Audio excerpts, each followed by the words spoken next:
Welcome to PhD with Woman on It Hack the Future. My name is Beata Young, and today's PhD Positivity Hack delivered will be by our returning guest, Kelly Hoey. Topic: Unlock your career potential. Network like a pro with Kelly Hoey. Episode 150 starts here. Let me remind you, this is a grassroots community that focuses on women on IT, an inclusive forum of women in technology, startups, and female leaders who are supported by men as well. And I bring heart to that hustle because empathy is my mojo. And empathy is critical when you're unlocking your career potential and networking like a pro. In today's digital age, your network is more important than ever. It's not just about getting your foot in the door. It's about unlocking career-changing opportunities and reaching the top. We are thrilled to welcome back Kelly Hoey, the author of acclaimed book, Build Your Dream Network. She's a networking guru, lauded by Forbes, Business Insider, and Fast Company. In this interview, Kelly will share proven strategies for building powerful relationship, taking your career to the next level, and you'll learn how to network effectively, secure high impact positions, leverage your network, and have fun with us. Kelly, where in the world are you today? Well, I'm in New York City, so we'll probably get a siren or two, and everyone will know exactly where I am. Absolutely. So am I, and it's such a pleasure to have this, let's say, remote breakfast, because we talked about the private breakfast, which was the question we always ask at the end of the show. So the question was, who would you like to invite to a private breakfast, and where would you go to? So even though it's remote location, the Wall Street Hotel I'm in, and Kelly is somewhere over there. Somewhere in Midtown. But we have them in New York now, and I think I've seen them in London, maybe other cities. That tea around town. Have you seen those buses, Bata? It's like the double-decker bus. They do the bus tours, but you can have tea and crumpets and see the city. I think if I was going to have do a breakfast, I was like, okay, I should have had the bus pick me up here, and then we drive down to Wall Street and get you, and then we'd have our conversation, and we'd just pick up people on the way and have invite them to have breakfast with us. What do you think? It would be like a networking bus or networking train, or however you would call it. The women on the double-decker IT bus. I don't know. It would be great. It would be good fun, because I've seen it in Miami, I believe, and there were some guy at the back of the double-decker inviting people to hop on. So that would be a perfect great. What's Patrick up to? Get him on the back of the bus, inviting people totally. on. Oh, totally. What music would you play? You know what? As long as it's women artists, I'd be good. Yeah. Oh. There we go. There we go. Yeah, it would be just like music by women on the bus. That's what it would be. Would it be Cranberries? The Cranberries, because you're Irish, right? Well, I've got my Irish citizen. I'm also Canadian, so we could get a little Alanis Morissette, some Shania Twain. We could get a whole Joni Mitchell. I tell you, we could really go at it. I grew up on the West Coast. I love Heart. Come on, we could have, we could really get a playlist going. I live in New York, so got to add Alicia Keys. Woof. A whole lot. Got a lot going on. Well, you're the citizens of the world. I only have one passport, whereas Patrick is like, he's got his British, he's Irish, you're Canadian, Irish, American, and I'm just like, little thing. Yeah. And until a couple of years back, I couldn't travel freely to United States because we had to apply for a visa, and that always scared me to go to this embassy thing and queue and ask, please let me in. Whereas now I can fill in ESTA and just go in. But anyway, we can talk and talk, Kelly, but the But reason we're one here of today. the, yeah, but I think that's a really important point you're raising, that and why your community is so important, that women see the potential, they see the possibilities, they see women who have strived and persevere to achieve, because none of us necessarily choose to come into this world where we land. We just arrive, and what comes with that is all sorts of responsibilities and sometimes barriers based on where we're born. So yeah, I think you raise an important point, whether you realized or not, with the whole thing with the passport. So yeah. Oh, absolutely. Because a couple of 2 years ago, I was speaking to my auntie. We gathered as we could gather. It's either the wedding or the funeral. And my auntie was so excited. She told me, I've been to Italy. And that was like a big revelation to her, because you have to understand, people who are listening to us or will be listening to us in a couple of years' time, it used to be very difficult for Eastern Bloc, Communist Poland, to travel anywhere in the world. You had to apply for a passport, and not everybody would get it. So the fact that she could travel to Italy was a big thing for her. And I tried to get my mom to travel as well, and she loved the idea, but she was so strict with her money because she's been through a poverty. She was Mm-hmm. queuing to get aid during the communists, during the Cold War, and so on. So it is almost unimaginable for my parents or the previous generation. The only way they could travel is if they fought in the war. My grandfather, for example, could travel because he was a soldier. Anyway, back to the You know what? future. The future, and the real positivity about what we have and appreciating it. Okay. Oh, totally, totally, because we don't realize how great it is to connect from one part of the world to the other, even if we are in New York, which can just have a coffee, tea, or whatever. I'm actually drinking Mm-hmm. tea. It's a suspicious looking concoction, but it's a tea. Don't worry. It's not a bourbon first thing in the morning. Got it. No, no, absolutely. Although there is something to celebrate, because we are going to finally meet with Kelly. Just a snippet of information to our viewers. We are going to meet in New York Stock Exchange to ring the closing bell, because Patrick, my husband, has got 25th anniversary of his book publishing. So New York Stock Exchange, the great location for many, many meetings. So, what can we take out here, Kelly? Because it's a huge location. Not everybody can get in. But if you want to get in, there are some opportunities. So, networking is one key component of opportunities meets luck.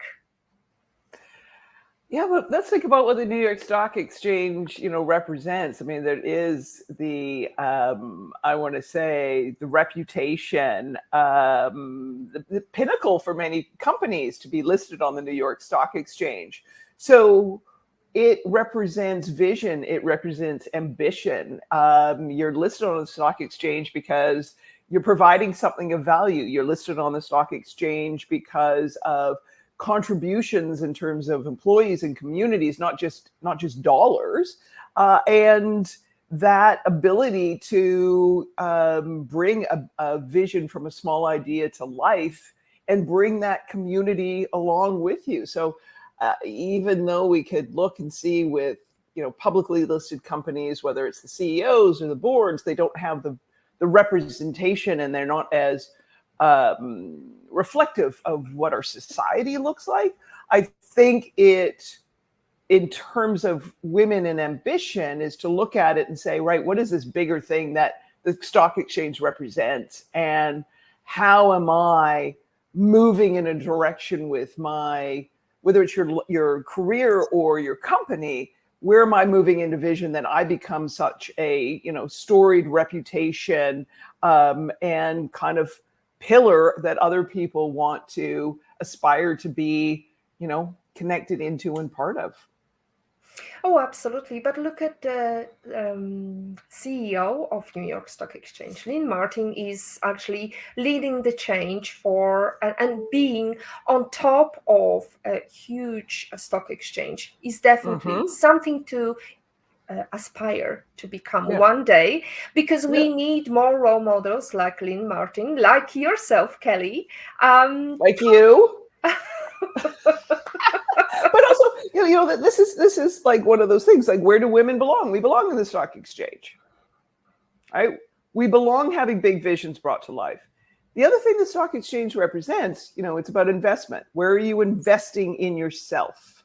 And where are you investing in what it is that you believe and want to see? So, as you like to say, invest in the change you want to see in the world. If you want to see more women succeeding, then invest in them. That means investing in yourself. That means investing in women who are on your team. That means investing in, perhaps the products and services and companies of other women. There's only one way to get that way. And we're at an interesting inflection point. Right now, it's the biggest wealth transfer in, human history. And the amount of money that is landing in the hands of women. We have a choice to make the world out there that we're seeing, we have a choice to make it look different. And we can do that with how we spend, how we invest, where we direct, our resources. And that's a choice that we as women have power over. And even if you were watching this thinking, but you have a choice in terms of, perhaps, if you're fortunate, since we've had the passport conversation, a choice on where you buy your groceries. Is it the farmer's market from this person, or is it, a big conglomerate? We can make those choices on a daily basis. So I think even if women think, well, I can't buy shares in a company yet. I don't make enough money to be an angel investor. You are making spending decisions, and think about how you're making those spending decisions. Think about how you're spending, but also what really inspires you, because I think what is really critical is making even a small talk.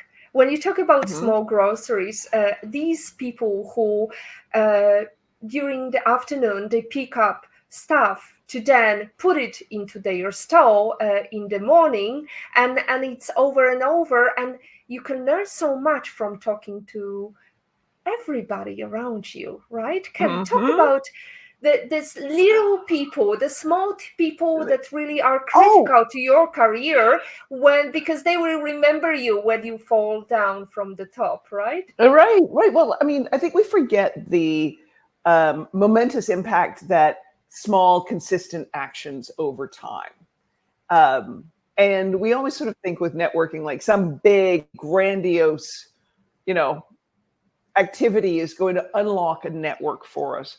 Whereas people remember how you make them feel. People remember, if you remembered little details about them, and they remember if you consistently show up and show who you are. Why does the New York Stock Exchange have its reputation? Not because it showed up yesterday, but it has been consistent in terms of its behavior and how it operates and its rules and who gets in every single day.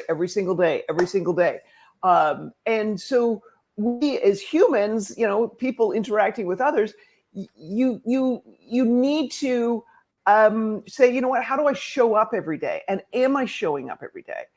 We overestimate, whether or not someone is going, we overestimate sometimes how uncomfortable things are, and underestimate how less awkward things are going to be.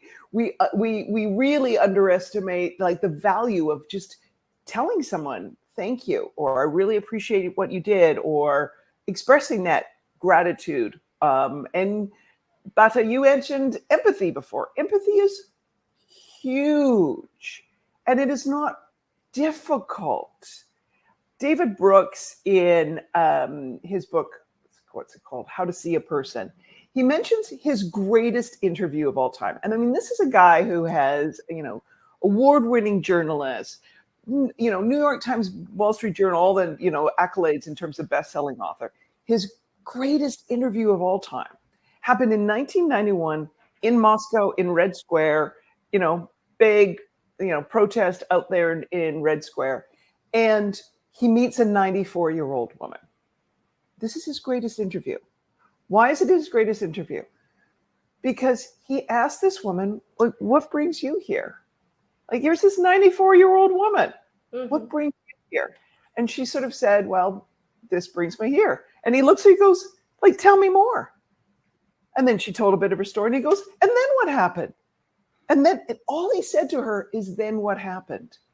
And she unfolded a story of her life that started with her family living and working for the Tsar, surviving, all of that chaos, getting through World War II, getting through, you think of all of Russian history and then into Soviet history. And then here she was in Red Square for a protest. And he says, this is his greatest interview. So when I hear, and you started this question with, the idea of small, like small business, small talk, we can choose to keep small talk small, or we can proactively step into making it something bigger. And that is something that is within our power to control. And I encourage you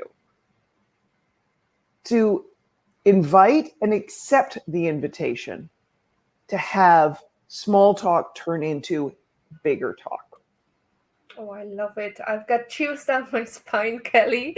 As always with you, interviewing you, there is so many aha moments. I love that.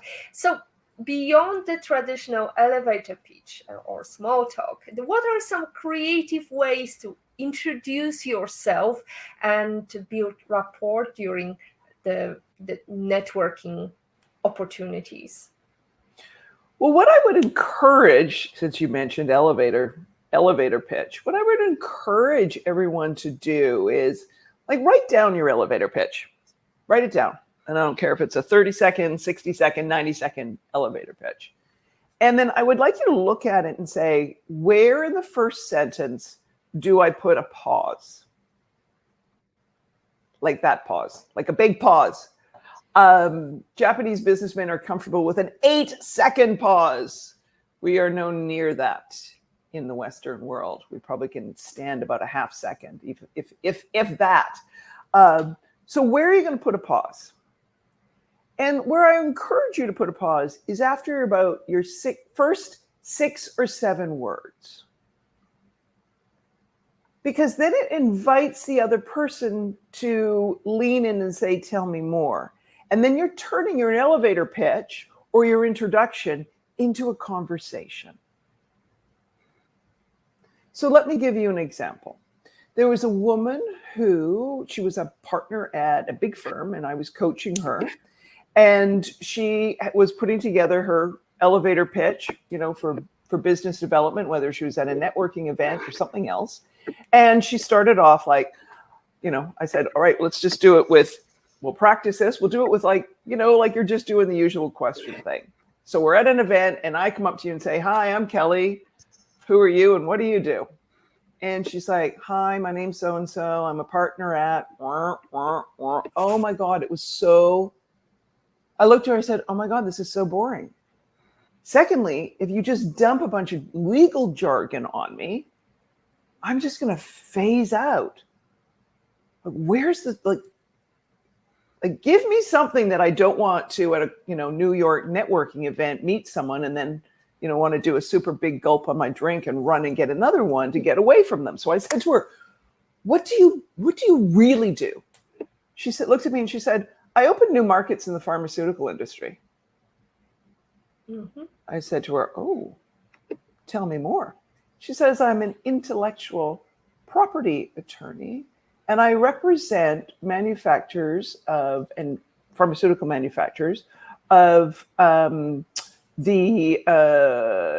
would say, I want to get the right term here, the non-big, like the small upstart kind of ones of drug companies.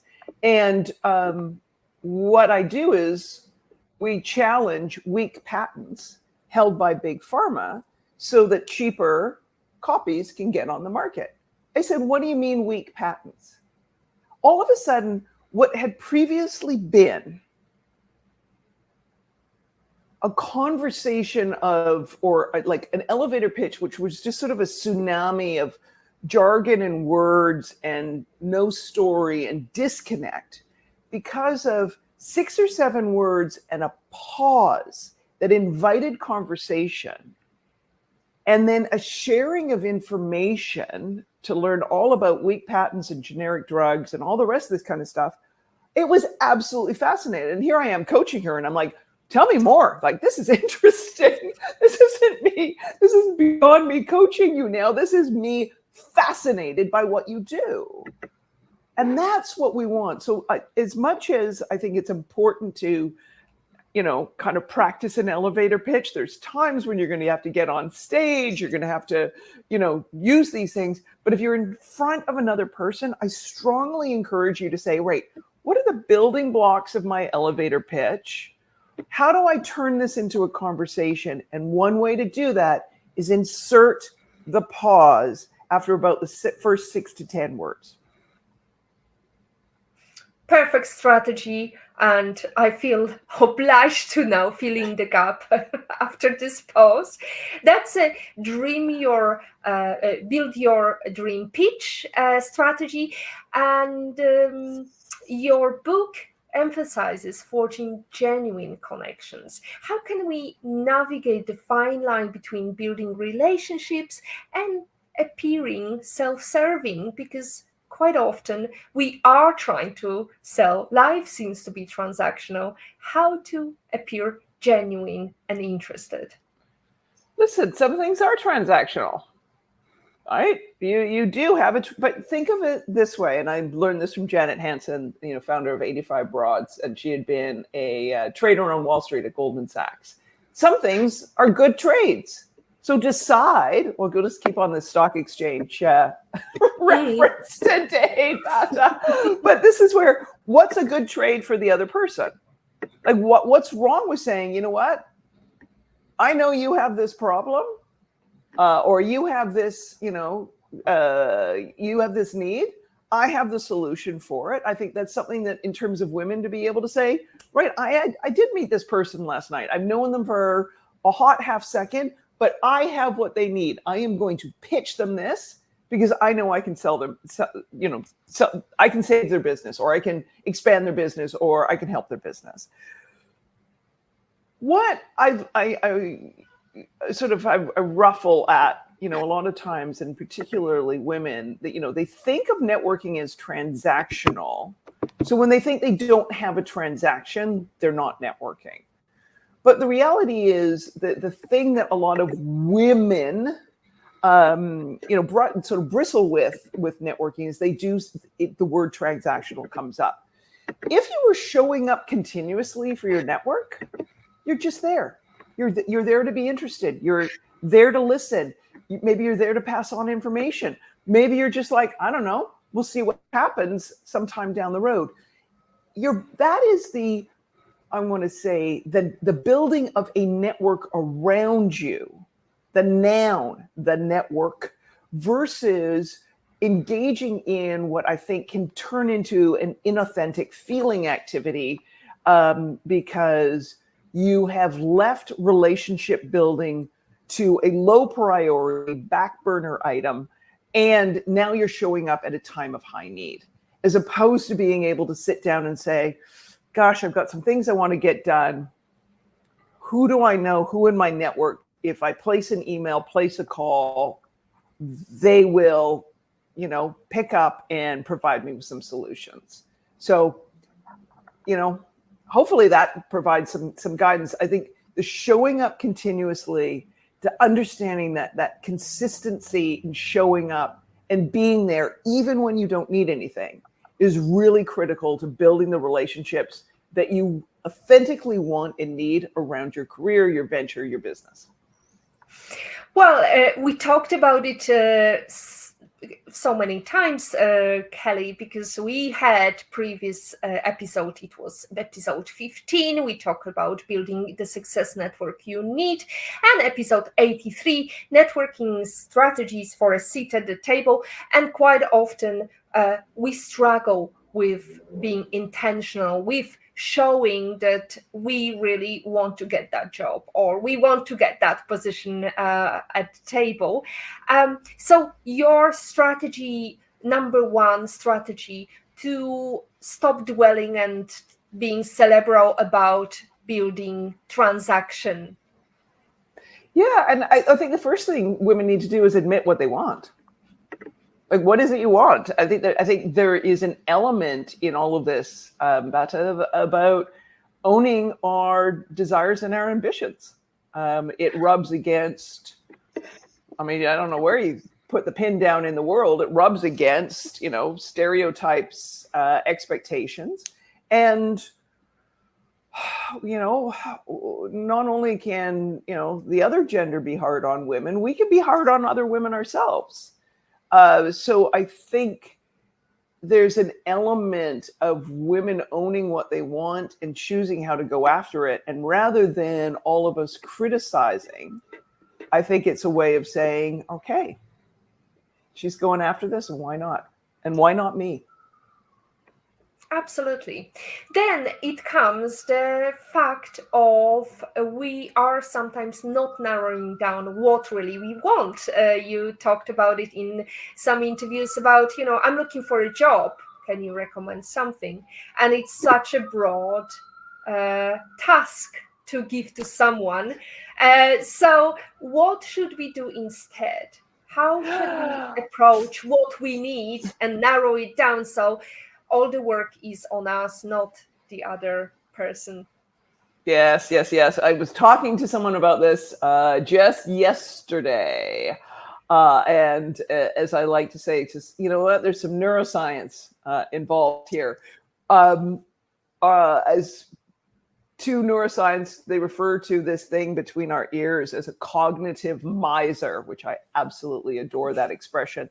And I do think of it this way. When we are lacking specificity with our networking ask or our pitch, what you're running into is the cognitive miser, the brain, the mind of the person that you're making the ask to. And the brain, to simplify all of this, the mind, takes an inordinate amount of calories that you consume each day to operate compared to its size and weight with everything else going on in your body.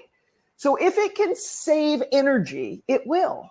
It is why we fall into habits. It's why it's hard to break out of habits. It's why we take the same path. It's why the brain, in the fullest sense of the term, is biased, because if it's easier to pattern match, I take this route, I interview these kinds of people because they look like me. Like, I go to these kinds of events to network because I've gone to them before and they look the same. If the brain can pattern match and conserve energy by pattern matching and not exerting any more energy than it needs to, because it's the cognitive miser, then it will do that. So when you hit someone in your network with a big, broad, I'm looking for investors. Can you help me? Hey, Kelly, do you know of anyone? This thing between our ears shuts down. Okay, after it has a complete freak out saying, oh my God, too much energy, like red lights going off, kind of like a bunch of minions in there, like freaking out, right? And that's what you need to realize. It's like, oh, I'm sending off warning signals. Okay, I'm afraid to ask for what I want because I really want it and my ego, and I'm going to be shattered, and oh, it's crazy that I'm reaching for this thing, and whatever's going on in your mind, you know what, let me just make it easier. Just, I'll be less disappointed if I ask for this and not for what I really want. Or maybe you think to yourself, it'll be easier for the other person if I just say I'm looking for a job. It's not. It is not easier. We're not This thing in all years of evolution has not been wired to be free flowing in the sense of, oh yeah, I got lots of energy. I got lots of time to look around everywhere it's not built for that. It is built to go for targeted things. So the best thing you can do is plant that intention of yours, the thing you want to manifest, that new job, that dream investor, whatever it is, that specific thing. The best thing you can do is plant that in the brain of the other person, as opposed to something big and expansive and amorphous that they will not act upon. Beautiful. Couldn't summarize it better. Now, little neuroscience lesson in all of this. Oh, absolutely. Well, let's use another buzzword, AI. How is it helping Kelly to navigate through the maze of networking, or is it being used at all? Listen, I'm having some great conversations around AI. I'm part of a great community that Collective Eye and their Collective Eye forecast community, where there's amazing conversations, and it's an AI company that's fueling this. But, AI is only as good as the people putting in information. But if we think it's going to be substitute, I think, you know what, the real answer on all of this, Beata, is that what's more valuable now, with the ability of technology to take and do tasks for us, is for us, living, breathing, stardust-filled, blood-flowing, heart-beating human beings, to be more human. We need to become the best humans we can be, because technology can't do that. So I was actually got a survey in this past week on my thought, to get my reaction to certain uses of artificial intelligence and industries and sectors and things I was comfortable in. And it was fascinating to do because, sort of forced me to think about it. And there's some areas that I'm frankly not comfortable, and other areas I'm like, bring it on. And healthcare is one of those. I'm really comfortable. Imagine the ability of technology to scan more records, more data, to give a more accurate, diagnosis of an X-ray, an MRI, a mammogram, whatever, than a human being. I'm like, bring it on that AI can do that.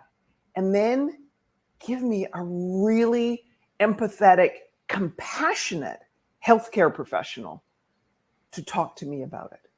I don't think AI replaces the healthcare professional, but it requires them to really have more of that extraordinary human touch and bedside manner that we all want.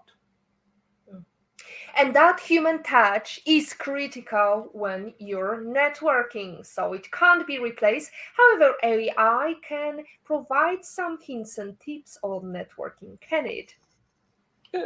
Well, you can, you know what, you can use it to get a lot of information. You can get it to get a lot of information to perhaps inform yourself before you go into a networking event, maybe looking for information and insights on, a culture, whether that's a country culture or a business culture.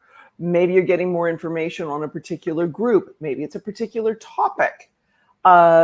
Maybe you're going and there's a panel of esteemed professionals and you're like, oh my God, they're going to talk about this one latest report. Can I get AI to summarize that report for me? Because I don't have time to read this working paper that is, 900 pages. Like, there is, I think, uses of that. But, I don't know about you, listen, the number of clearly AI generated emails that I'm getting from, I'm just going to assume they're real human beings, startup founders, thinking that somehow this automation is and the repetition and the hitting me over and over and over again with emails that have not in any way, shape, or form been written by a human being with any sort of that rational connection of the dots that only a human could do, right? Because this is not just a lot of this time when you're connecting with another person, it's not just what the rational mind says, right? Our gut and our heart, right? That needs to be connected in this too. All of us have had those times where we're like, well, rationally I should do this, but something in my stomach is telling me not to do that. A computer, an AI, a system they don't have that. They don't have the heart. They don't have the gut brain, as some doctors will refer to the heart, brain, and the gut. They don't have that. And that's what you need to do. So you're like, great. Am I doing a networking task? Am I doing some things that, you know what? Maybe I could outsource it. Maybe I could outsource it to AI. Maybe I could outsource it to automation. But what's the part that I have to put myself into fully? And you need to step in and do that.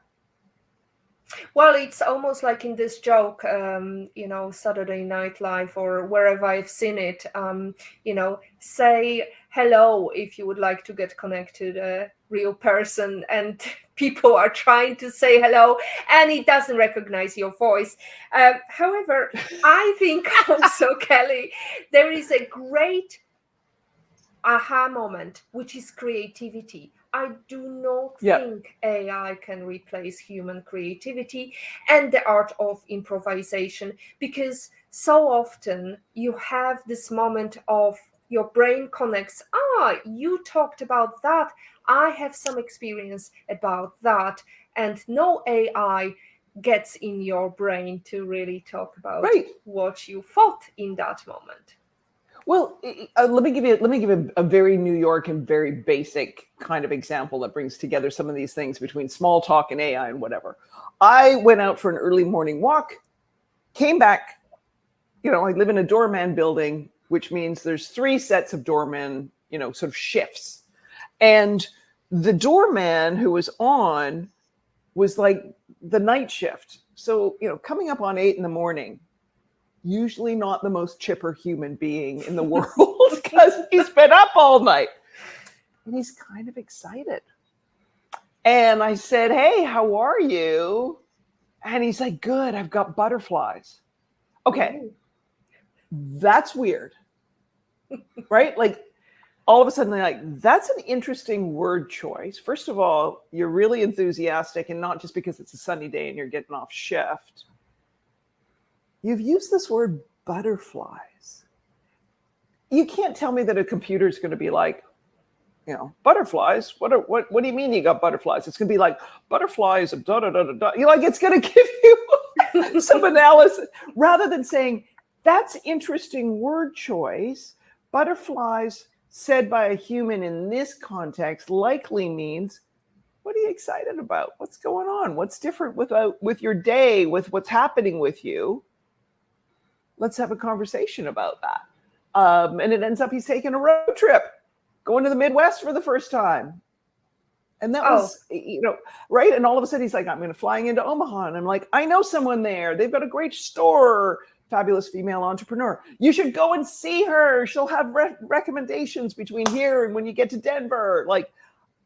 It was great. But again, that idea that would a computer, would AI say, when someone says butterflies, you should ask them if they're taking a road trip? No, maybe it would say that because someone put that in once, and that's maybe what AI would do. But again, this is where you need to be human. It's also an example of the opportunity to take, a conversation that could stay very surface level, right? And just go a little bit deeper, a little bit.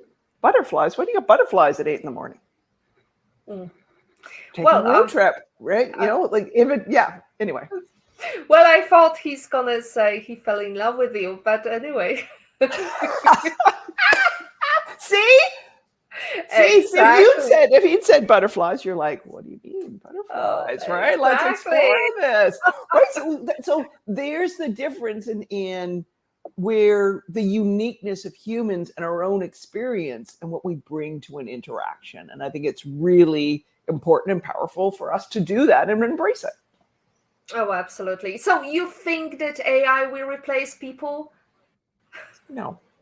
Well, I mean, listen, if we keep being robotic jerks, absolutely. Replace us with AI if we're going to be like that, right? Like if we're just going to keep sending automated emails and networking transactionally, then you know what? Take it, AI. I'll happily go in a cave with, the address only a few people know of so that I can interact meaningfully with them. But if everyone's going to be sort of this, other level of non-empathetic, human networking, fine, AI can take it over. Oh, absolutely. Well, I've got a story to tell you, Kelly, because last week I was in Berlin and I checked in the hotel and it turned out their AC wasn't working. So this guy, the manager who greeted me in the afternoon, said, I'm going to swap it. You just wait. Maybe it will be working. So I've been waiting for an hour. I had to come downstairs because there was no information whatsoever about how to call the reception and so on. It was a total mess. And eventually I got somebody to swap my room. However, the next morning I come to the same guy, the manager, who didn't look after me properly the previous day. And he asked, cheerily, how was your day? Good morning. And not really caring about my morning because, if he remembered the fact that I had a struggle for 2 hours ahead of my live stream, he would say, I'm sorry about yesterday. I hope you had a good night. But really, he was not engaging his brain. So I can see how some people may feel threatened by AI. You see, you would have rather had an AI manager who all they said was, hi, welcome to the hotel. Hi, did you have a good stay? Because then you'd be like, just some jerky robot. Terrific. But when it's a human, you expect more. And we deserve to be more for each other. Absolutely. Use that empathy because empathy is my mojo and empathy is critical. Mm-hmm. All right, let's go to personal branding, Kelly. I think you've done such a great, amazing job with your personal branding because, after all, not only we invited you 3 times to our live stream, but also you being recognized by many great publications and so on. So what's your secret sauce, Kelly? Listen, this is like decide what you want and then fully immerse and get involved in it. I mean, part of all of this too is I believe that your personal brand is what your network says it is.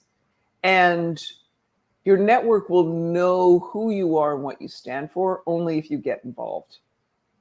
So that is, showing up consistently. That is, rolling up your sleeves, engaging the way, you want who you are and how you want to be perceived so that they are in alignment. So, we all have a choice. We can sit back and say, oh, I'll just put on a fancy font on my website and that'll be my personal brand, whatever. But really, it's about how you interact and rub with other people. So you can say that, your personal brand is XYZ. And, if you polled your network, they might say, actually, no, it's A, B, and C, and it's not good. So how do you show up? And how are you showing up in a way that is reflective of how you want your network talking about you? Another pause brought by Kelly. Think about it. And let's go towards the end questions because we are quite late in the day and we want to see the world. Beautiful New York, New York. Looking ahead, what trends do you see shaping the future of professional networking? I'm going to say, I think the biggest thing is likely niche networks as people lose faith in big platforms. So I think there's that desire for higher touch, as opposed, not completely losing the desire for mass reach, but I think the desire for authentic connection means more niche, bespoke, and focused networks. I almost want to say to some people, like, beware of just the need to expand your network. Like if you had a community-based platform, beware the sort of the desire to expand beyond, being niche in terms of your focus, in terms of your audience. I think that's where the value comes, is like niching. So yeah. We have a couple of great quotations here to use, prepared by Racy. Thank you very much, Racy. The currency of real networking is not greed, but generosity, Adam Grant said. So can you dwell on that? Yeah, and that's such a great quote, and the generosity is so critical. It's also a massive stumbling block. So there might be a lot of members of your community and this viewing community who understand that networking is sort of a give, get. That's sort of a classic kind of equation. And they're wondering what their give or what their generosity is when they are someone who might be in the greater need or need something that they may feel is outsized from who they're asking. Like you think of a mentee-mentor relationship. And this is where I say, that networking generosity is, are you respectful of the other person's time? Are you understanding of what it is that, they have the potential to help you with, like fully understanding that? Where is your generosity in putting yourself in the other person's shoes to sort of say, right, let me understand things from their perspective so that I, in crafting my networking ask, I am honoring that and showing them that I acknowledge what that is they're doing for me. I remember a woman who, very senior tech professional at Microsoft, and she was very much supportive of helping other women, and particularly women of color, get into the tech industry. And so when people who fit that category would email her and saying, hey, I'm looking for a job, and or hey, I'm looking for mentorship and blah, blah, blah, can I get some advice? She would always try and take the meeting. And she said she finally stopped which is really awful, but there was too many times that someone would schedule a mentor call for her and show up late, schedule a mentor call and not show up. And she would be the one following up with these people who wanted her mentorship. And she said the last, the straw that broke the camel's back was the person who said, oh yeah, well, anyway, I was busy. I just wanted to send you my resume to get a job. And I'm like, okay, generosity is understanding this tech executive wants to help, right? So saying, all right, she wants to help. Let me respect that generosity, because if I am not respectful of that, she may cut this off for everyone, not just me. Okay, how do I respect her generosity? If she says she'd give me 15 minutes, I am going to show up for those 15 minutes, and I'm going to be prepared. And I'm going to have read her resume, and I'm going to read everything, and I'm going to let her, I am going to have my talking points, and I'm going to be prepared. And by the way, after we have that 15 minutes, I'm going to thank her. And as I go through the next interviews or opportunities, whether they're ones that she gives me or not, I'm going to follow up and let her know.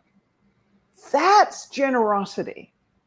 Generosity in this networking world we live in now doesn't mean you have to make an intro for an intro, or a job offer for a job offer. It doesn't need to be that kind of version of Hammurabi's laws, right? Like eye for an eye. It does not need to be that. It needs to understand, why is this person doing this? Okay, how do I behave in a way that they're going to still want to do this for me or anybody else? And respect and honor that. That is the utmost in generosity. Exactly, Kelly. That's interesting topic because I had to set some boundaries. So, to those who are very generous, what would be the way to approach that without cutting the stream of generosity? How do you set boundaries and still feel good about you're giving enough? Well, this is where I would say to people, we're all going to have our own boundaries. Understand what your boundaries are, because the most generous thing you can do is to set and establish your boundaries. And this is going to be different for all of us, because we all know when our boundaries are crossed. And instead of getting mad that this boundary's been crossed, say, oh, okay, I hadn't established this before. And I think there's, particularly for really busy people, the idea of being able to say to people, here's how I take meetings, or here's how why not set forward our communication and interaction preferences? Here's the best way we can work together. Here's how I can help you. Here's what I need, right? To move, whatever it may be, establish that container. Maybe you're the type of person who, some of your mentorship, let's just keep mentorship as a topic. Maybe your mentorship is you love to do that, but you don't have a lot of time. Well, find that 30 minutes and say, you know what, people, I do great mentoring here. Here's the day, here's the time, show up. And just say, that's the only time I can do this. If someone says, oh, I can't do it then, can I? No, this is when I do it.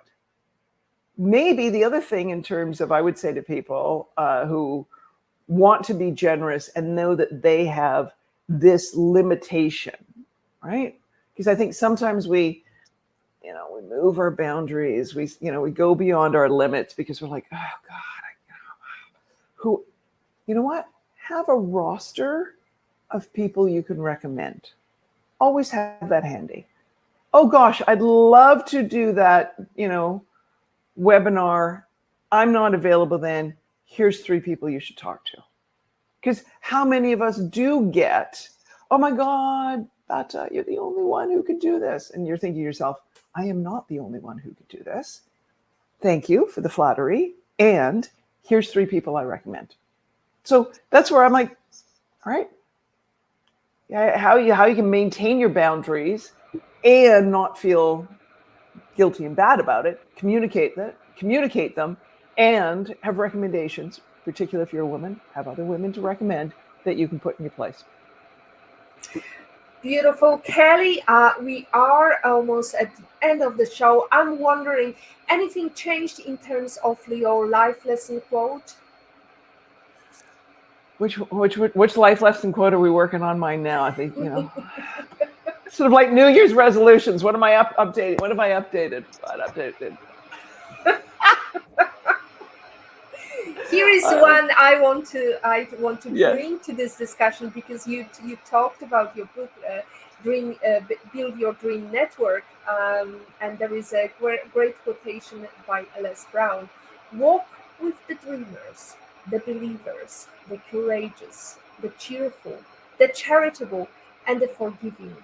They will take you places you never dreamed possible." Yeah, it's a good one. I mean, too often your network sees more in you than you see in yourself. So you know what? Expand your network. Make it sure that it is diverse.